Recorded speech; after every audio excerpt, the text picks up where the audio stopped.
திருவள்ளூர் அடுத்த சிறுவானூர் ஊராட்சியில் அரசினர் ஒன்றிய தொடக்கப்பள்ளி இயங்கி வருகிறது. இப்பள்ளியின் சுற்றுச்சுவர் அருகே உள்ள பழமையான அரசமரத்தின் கிளை திடீரென முறிந்து பள்ளி கட்டடம் மீது விழுந்தது. இதில் 15க்கும் மேற்பட்ட மாணவர்கள் காயமடைந்த நிலையில் 4 மாணவர்கள் தலையில் பலத்த காயம் ஏற்பட்டு சுய நினைவின்றி ஆபத்தான நிலையில் மருத்துவமனையில் சிகிச்சை பெற்று வருகின்றனர். இதுகுறித்து தகவல் அறிந்த திருவள்ளூர் சட்டமன்ற உறுப்பினர் ராஜேந்திரன் இடத்திற்கு வந்து பார்வையிட்டு பெற்றோர்களுக்கு ஆறுதல் கூறினார். புயல் மழை காலம் முடிந்து பள்ளி கட்டிடம் மற்றும் சுற்றுப்புறங்களையும் ஆய்வு செய்ய வேண்டும் என தமிழக அரசு அறிவித்திருந்தாலும் அதிகாரிகள் முறையாக ஆய்வு செய்யாததால் இதுபோன்ற சம்பவம் நடைபெற்றதாக குற்றம் சாட்டிய கிராம மக்கள் இதற்கு கல்வித்துறை அதிகாரிகளே பொறுப்பு என்றும் கூறினர். திருவள்ளூர் மாவட்டம் பொன்னேரி அடுத்த பாலாஜி நகரைச் சேர்ந்த கோபாலகிருஷ்ணன் என்பவர் கொரியர் நிறுவனத்தில் பணியாற்றி வந்த நிலையில் அண்மை காலமாக வேலை ஏதுமின்றி இருந்து வந்துள்ளார். இவரும் பொன்னேரி சிவன் கோவில் பகுதியைச் சேர்ந்த திருமணமான பிரியா என்பவரும் தகாத உறவில் இருந்து வந்ததாக கூறப்படுகிறது.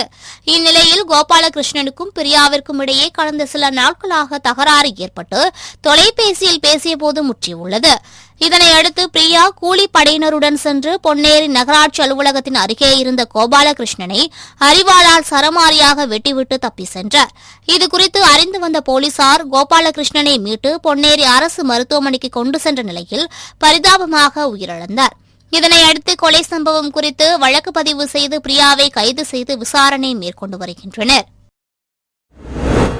மதுரை மாவட்டம் மேலூர் அருகே தெற்கு தெருவில் உள்ள அரசு மேல்நிலைப் பள்ளியில் தேர்வு நடைபெற்று வரும் நிலையில் 9ஆம் வகுப்பு மாணவ மாணவிகள் பள்ளி வளாகத்தில் உள்ள பூவகை மரத்தின் அருகே அமர்ந்து தேர்வுக்கு படித்து வந்தனர். அப்போது மரம் உறுதித்தன்மை இழந்து வேரோடு சாய்ந்து விழுந்ததில் 13 மாணவிகள் மற்றும் 3 மாணவர்கள் உட்பட 16 பேருக்கு காயம் ஏற்பட்டது.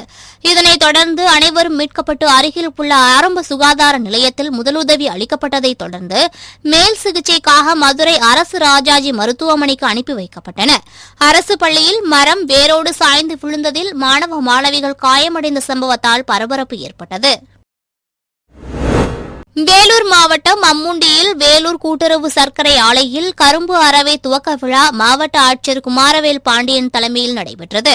இதில் நீர்வளத்துறை அமைச்சர் துரைமுருகன் மற்றும் கைத்தறித்துறை அமைச்சர் காந்தி ஆகியோர் கலந்து கொண்டு கரும்பு அரவையை துவக்கி வைத்தனர்.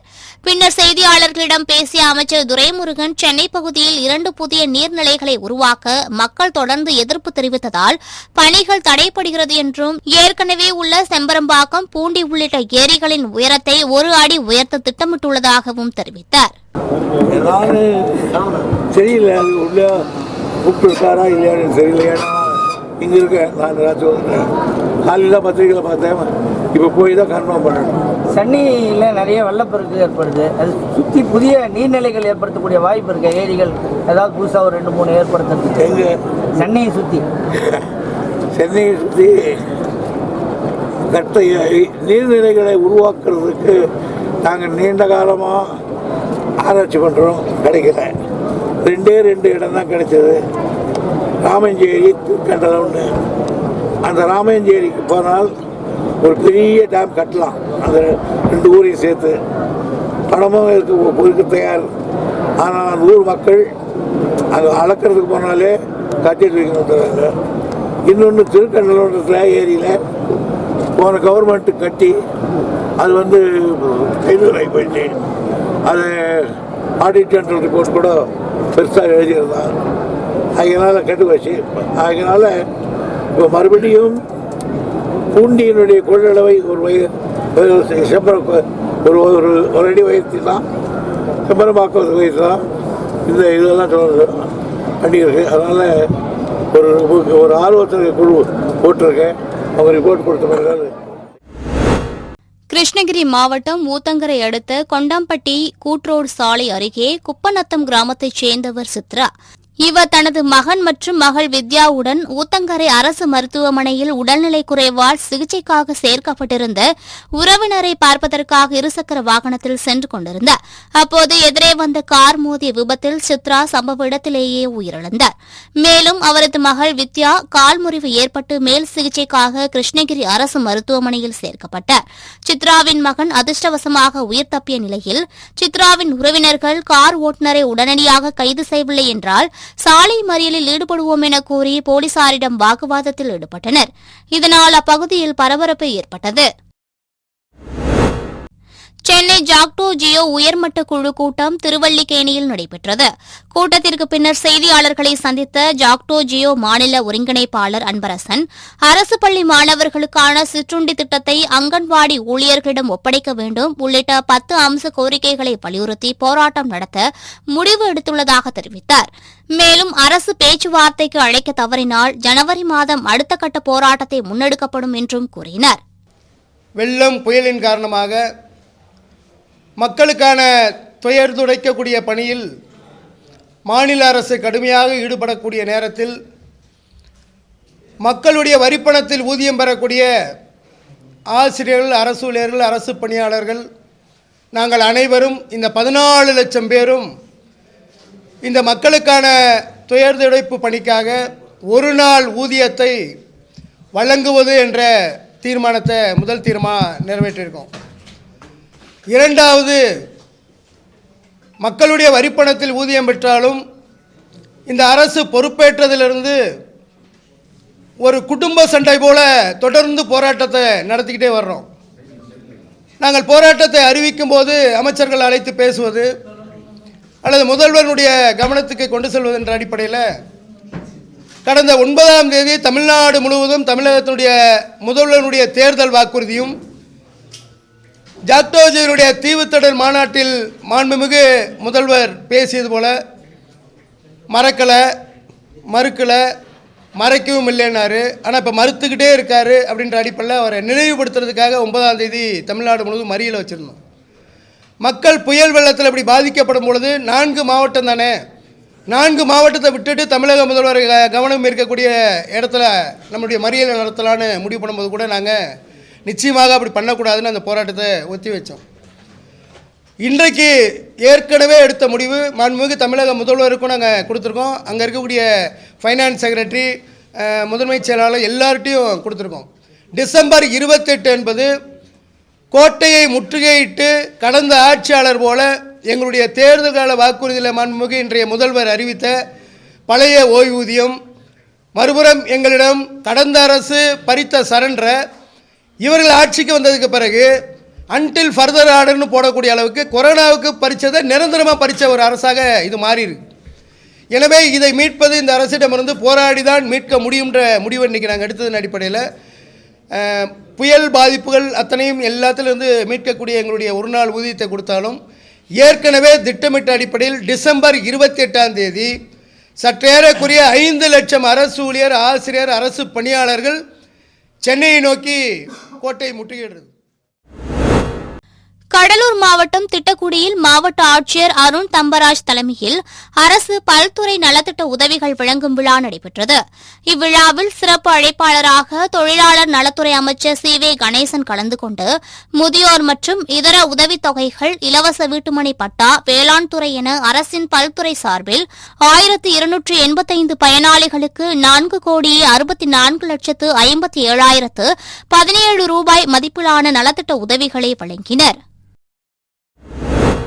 புதுச்சேரி மாநிலம் பஞ்சாலை அருகே ஆதிதிராவிடர் நலத்துறை இயக்குநர் சாய் இளங்கோவனை கண்டித்து ஆதிதிராவிடர் பழங்குடியின இயக்கங்களின் கூட்டமைப்பு சார்பில் கண்டன ஆர்ப்பாட்டம் நடைபெற்றது.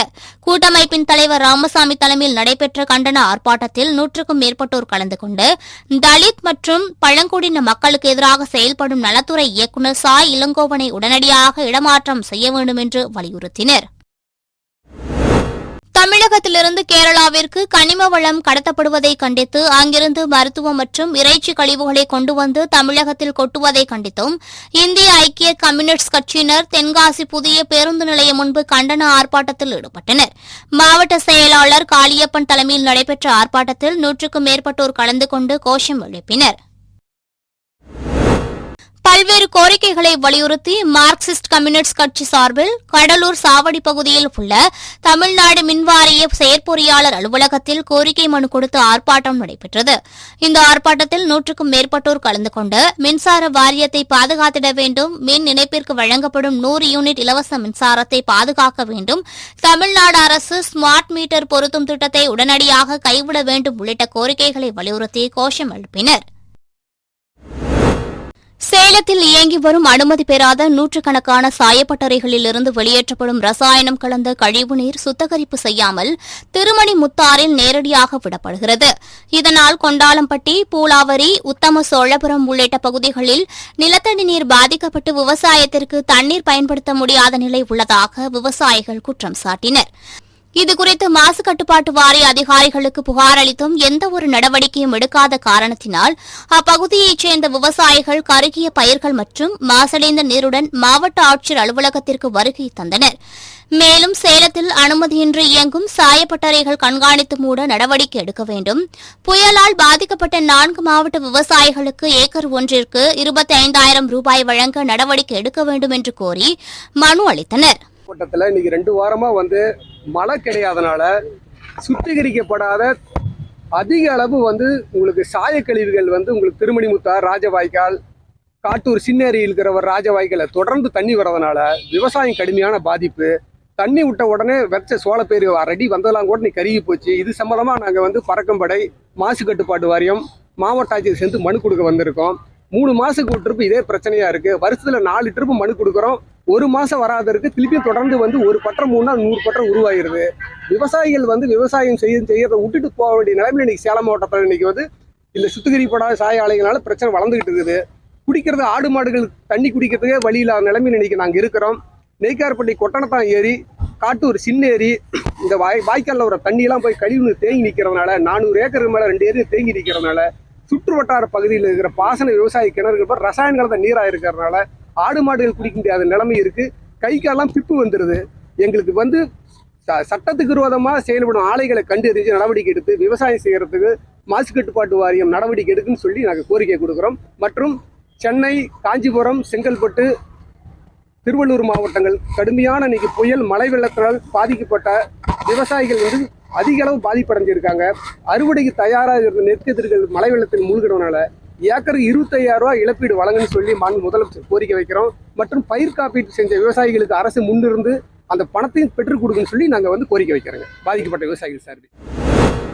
நாகை மாவட்டம் வேளாங்கண்ணி அடுத்த விழுந்தமாவடி மணல் மேட்டில் சுமார் 100க்கும் மேற்பட்ட குடும்பங்கள் வசித்து வருகின்றன. இந்நிலையில் 5 ஆண்டுகளுக்கு முன் ஏற்பட்ட கஜா புயலின் எல்லை ரோட்டையும் சடச்சி கச்சல் சாலை இணைக்கும் 2 கிலோமீட்டர் இணைப்பு சாலையும் நடுவே அவசர கதியில் மின்கம்பம் நடப்பட்டது. இதனால் பள்ளி வாகனங்கள், ஆம்புலன்ஸ் வாகனங்கள் மாற்று வழியில் சுமார் 5 கிலோமீட்டர் சுற்றி செல்லும் அவலநிலை உள்ளதாக பொதுமக்கள் குற்றம் சாட்டுகின்றனர். எனவே மாவட்ட நிர்வாகமும் மின்வாரியமும் மின்கம்பத்தை மாற்றி சாலையின் ஓரத்தில் நடுவதற்கு நடவடிக்கை எடுக்க வேண்டும் என்று கோரிக்கை விடுத்துள்ளனர். விழுப்புரம் மாவட்டம் மேல்மலையனூர் அங்காளம்மன் திருத்தலத்தில் நடைபெற்ற கார்த்திகை மாத அமாவாசை ஊஞ்சல் உற்சவத்தை காண ஏராளமான பக்தர்கள் வருகை தந்தனர். அப்போது அரும்பாக்கம் கிராமத்தைச் சேர்ந்த குமார் என்ற மூதாட்டியிடம் எலுமிச்சை பழம் சுற்றி போட்டு மூதாட்டி பையில் வைத்திருந்த 6,000 ரூபாயை திருநங்கைகள் திருடி சென்றுள்ளனர். இதுகுறித்து மூதாட்டி அளித்த புகாரின் பேரில் வள்ளத்தி போலீசார் மேல்மலையனூர் மற்றும் வெளியூரைச் சேர்ந்த திருநங்கைகளான இலக்கியா, விஜி, ராகப்பிரியா, சத்யா ஆகியோரை கைது செய்தனர். இதேபோல் கூட்ட நெரிசலை பயன்படுத்தி திருவேற்காடு பகுதியைச் சேர்ந்த திருவற்செல்வன் என்பவரின் பாக்கெட்டில் வைத்திருந்த பணத்தை திருடிய வேலூர் மாவட்டத்தைச் சேர்ந்த மார்த்தாண்டம் என்ற இளைஞரையும் கைது செய்து சிறையில் அடைத்தனர். நாமக்கல் மாவட்டம் ராசிபுரம் அடுத்த பேளுக்குறிச்சி அருகே உள்ள பள்ளிப்பட்டி பகுதியைச் சேர்ந்தவர் 71 வயது மூதாட்டி குப்புலட்சுமி. இவர் கழிவறைக்கு சென்றபோது நிலை தடுமாறி கீழே விழுந்துள்ளார். இதனை அடுத்து சேலம் தனியார் மருத்துவமனையில் 2 நாட்கள் சிகிச்சை பெற்று வந்த மூதாட்டி மூளை சாவு அடைந்தார். இதனால் மூதாட்டியின் உடல் உறுப்புகளை தானம் செய்ய அவரது குடும்பத்தினர் முன் வந்தனர். அதன்படி மூதாட்டியின் உடல் உறுப்புகளை தனியார் மருத்துவமனையில் மருத்துவர்கள் பெற்றுக்கொண்டதை அடுத்து சொந்த ஊருக்கு எடுத்து செல்லப்பட்ட அவரது சடலத்திற்கு அரசு சார்பில் நாமக்கல் வருவாய் கோட்டாட்சியர் சரவணன் மாலை அணிவித்து அஞ்சலி செலுத்தினார். அதன் பின்னர் இறுதி சடங்கு செய்யப்பட்டு மூதாட்டியின் உடல் அடக்கம் செய்யப்பட்டது. நீலகிரி மாவட்டத்தில் கடந்த ஒரு மாத காலமாக மிதமானது முதல் கனமழை பெய்து வருகிறது. இதனால் மாவட்டத்தில் பல்வேறு பகுதிகளில் மண் சரிந்து மரங்கள் விழுந்து போக்குவரத்து மற்றும் ரயில் சேவை பாதிப்பு ஏற்பட்டது. குறிப்பாக குன்னூர் மேட்டுப்பாளையம் இடையில் ஆனமலை ரயில் தண்டவாளத்தில் பல்வேறு இடங்களில் மண் சரிவு ஏற்பட்டு மரங்கள் விழுந்து தண்டவாளங்கள் சேதமடைந்ததால் மலை ரயில் சேவை நிறுத்தப்பட்டது. இந்நிலையில் 22 நாட்களுக்கு பிறகு மீண்டும் இன்று மலை ரயில் சேவை துவக்கப்பட்டது. காலநிலையில் மாற்றம் இருந்தாலும் கூட மலைப்பாதைகளில் பனிமூட்டம் மட்டுமே இருப்பதால் 150க்கும் மேற்பட்ட சுற்றுலா பயணிகளுடன் மலை ரயில் குன்னூர் வந்தடைந்தது. கள்ளக்குறிச்சி மாவட்டம் உளுந்தூர்பேட்டை அருகே உள்ள MS தக்கா கிராமத்தில் வசித்து வருபவர் ரஃபிக். இவர் அங்குள்ள சேலம் சாலையில் மளிகை கடை நடத்தி வருகிறார். இந்நிலையில் வழக்கம் போல் கடைக்கு சென்றபோது கடையின் பின்பக்க பூட்டு உடைக்கப்பட்டு கல்லாப்பேட்டையில் இருந்த 2 லட்சம் ரூபாய் கொள்ளை போனதை கண்டு அதிர்ச்சி அடைந்தார். இதுகுறித்து இவர் அளித்த புகாரின் பேரில் சம்பவ இடத்திற்கு சென்ற போலீசார் மளிகை கடையை பார்வையிட்டு கடையில் வைக்கப்பட்டுள்ள CCTV காட்சிகளை ஆய்வு செய்து குற்றவாளிகளை தேடி வருகின்றனர். சென்னை மாதாவரம் சட்டமன்ற உறுப்பினர் நிதியிலிருந்து 1.15 லட்சம் ரூபாய் மதிப்பில் மாற்றுத்திறனாளிகளுக்கு 3 சக்கர வாகனம் மற்றும் நிவாரணப் பொருட்கள் வழங்கும் நிகழ்ச்சி திமுக சார்பில் நடைபெற்றது. மாதவரம் சட்டமன்ற உறுப்பினர் சுதர்சனம் தலைமையில் மாதவரத்தில் நடைபெற்ற நிகழ்ச்சியில் சோழவரம், வில்லிவாக்கம் உள்ளிட்ட பகுதிகளில் வசித்து வரும் 5 மாற்றுத்திறனாளிகளுக்கு 3 சக்கர வாகனம் மற்றும் அரிசி, மளிகைப் பொருட்கள் அடங்கிய நிவாரணப் பொருட்கள் வழங்கப்பட்டது. தென்காசி மாவட்டம் குற்றாலத்திற்கு தமிழகம் மட்டுமின்றி வெளிநாடுகளிலிருந்தும் ஏராளமான சுற்றுலா பயணிகள் வந்து செல்கின்றனர். அவ்வாறு வரும் சுற்றுலா பயணிகளிடம் சில நபர்கள் எறும்பு திண்ணியின் செதில்களை விற்பனை செய்து வருவதாகவும், குறிப்பாக இந்த எறும்பு திண்ணியின் செதில்களை பொடியாக்கி சாப்பிட்டால் உடல் ஆரோக்கியம் அதிகரித்து ஆண்மை பெருகும் என கூறி விற்பனை செய்வதாக வனத்துறைக்கு தகவல் கிடைத்தது. அதன் பேரில் குற்றாலம் வனத்துறையினர் குற்றாலம் மெயின் அருவி அருகே சென்று அங்கு எறும்பு திண்ணியின் செதில்களை விற்பனை செய்த தெற்கு செழியனூர் பகுதியைச் சேர்ந்த ராமர், சின்ராசு, அந்தோணி ஆகியோரை கைது செய்தனர். மேலும் அவர்களிடமிருந்து எறும்பு திண்ணியின் செதில்களை பறிமுதல் செய்து விசாரணை மேற்கொண்டு வருகின்றனர். ஒன்றிய அரசை கண்டித்து அகில இந்திய கிராமப்புற அஞ்சல் ஊழியர் சங்கம் மதுரை கோட்டம் சார்பாக தல்லாக்குளம் தபால் தலைமை அலுவலகம் முன்பு கிராமப்புற அஞ்சலக ஊழியர்கள் வாயில் கருப்பு துணி கட்டி காலவரையற்ற வேலைநிறுத்த போராட்டத்தில் ஈடுபட்டுள்ளனர். அப்போது கிராம அஞ்சல் ஊழியர்களுக்கு 8 மணி நேரம் வேலை ஓய்வூதியத்தை வழங்கிட வேண்டும் உட்பட 10 அம்ச கோரிக்கைகளை வலியுறுத்தினர். ஆட்சி நடத்திக் கொண்டிருக்கின்ற ஒன்றிய அரசின் எதேச்சதிகார போக்கை கண்டித்து அகில இந்திய அளவிலே கிட்டத்தட்ட 2,60,000 ஊழியர்கள் பங்கேற்கின்ற கிராமிய அஞ்சலக ஊழியர்களின் மிகப்பெரிய காலவரையற்ற வேலைநிறுத்த போராட்டம் இன்றைய தினம் 3வது நாளை நோக்கி நடைபெற்றுக் கொண்டிருக்கின்றது. கிராமிய அஞ்சல் கிராமத்தில் இருக்கக்கூடிய அனைத்து அஞ்சல்களும் கிட்டத்தட்ட தமிழ்நாட்டில் ஒரு 20,000 அஞ்சலகங்கள் ஆல் ஓவர் இந்தியான்னு பார்த்தீங்கன்னா ஒரு 1.25 லட்சம் அஞ்சலகங்கள் இன்றைய தினம் கம்ப்ளீட்டா முழு அடைப்பு செய்யப்பட்டிருக்கின்றன. தபால் பட்டுவாடா பணிகள், கிராமத்தில் நடைபெறக்கூடிய அத்தனை அஞ்சலக பணிகளும் கடந்த 3 தினங்களாக முடங்கி இருக்கின்றன. ஏற்கனவே எங்களுக்கு உத்தரவாதம் அளிக்கப்பட்ட கமலேசந்திரா கமிட்டியினுடைய அறிக்கைகளை அமல்படுத்த வேண்டி இன்றைய 3 நாட்களாக மத்திய மாநில சங்கங்களின் அறைகூவலின்படி இன்னைக்கு நம்ம இந்த வேலை நிறுத்த போராட்டத்தில் இருந்திருக்கோம். மதுரை கோட்டத்தை பொறுத்தவரை 245 கிளை அஞ்சலகங்கள், அதில் பணிபுரியக்கூடிய 520 ஊழியர்களும் இன்றைய தினம் முழுமையாக இங்கே போராட்டத்தில் ஈடுபட்டுக் கொண்டிருக்கின்றார்கள். திண்டுக்கல் மாவட்டம் கொடைக்கானல், மேல்மலை பகுதிகளில் சுற்றுலா பயணிகளை குறிவைத்து போதை காளான் விற்கப்படுவதாக கிடைத்த தகவலின் பேரில் போலீசார் ரோந்து பணியில் ஈடுபட்டனர். அப்போது மேல்மலை மன்னவனூர் கைகாட்டி பகுதியில் உள்ள தங்கும் விடுதி ஒன்றில் போதை காளான் மற்றும் கஞ்சா, போதை மருந்து ஆகியவற்றை சுற்றுலா பயணிகளுக்கு விற்கப்படுவதாக கிடைத்த தகவலை அடுத்து அங்கு சோதனையிட்டனர். அதில் இங்கு தங்கும் விடுதியை நடத்தும் கேரள மாநிலத்தைச் சேர்ந்த Aniskhan, Ann Jose, Jaison, Tomic Peter, Akhil Fernandes, John மற்றும் சிறுவன் உட்பட 7 பேர் கஞ்சா மற்றும் காளான் விற்றது கண்டுபிடிக்கப்பட்டது. இதையடுத்து அவர்களை கைது செய்து அவர்களிடமிருந்து 800 கிராம் கஞ்சா, 2 கஞ்சா செடிகள், 50 கிராம் போதை காளான் மற்றும் சிறிய அளவிலான மெத்தபெட்டமைன் என்ற போதை மருந்து ஆகியவற்றை பறிமுதல் செய்தனர்.